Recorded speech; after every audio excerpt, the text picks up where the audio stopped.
আজকে হেইপকে নিয়ে কিছু কথা ছিল। দুধ দিয়ে সাপ পালা এটাকেই বলে, মানে হেইপকে। তারা হয়তো ভুলে গিয়েছে বিটিএস ছাড়া হেইপ কিছুই না।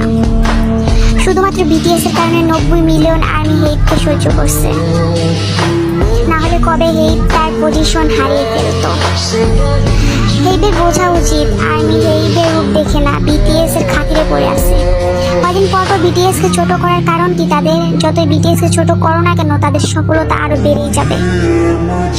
আমরা আগে বিটিএস কে চিনেছি, আমাদের 7 রাজাকে চিনেছি, পরে হেইপকে। হেইপের পরিচয় বিটিএস না, বরং বিটিএস এর পরিচয় হেইপ। কথাটা হলো এটাই যে সাউথ কোরিয়াকে চিনি বিটিএস এর জন্য। এখন সমগ্র মানুষের কাছে বিটিএস মানে কোরিয়া, কোরিয়া মানে বিটিএস।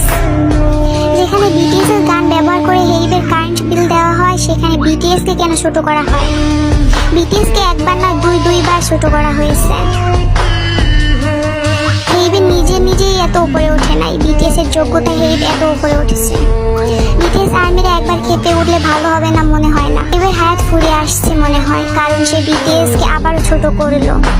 কোথায় আছে না অহংকার পতনের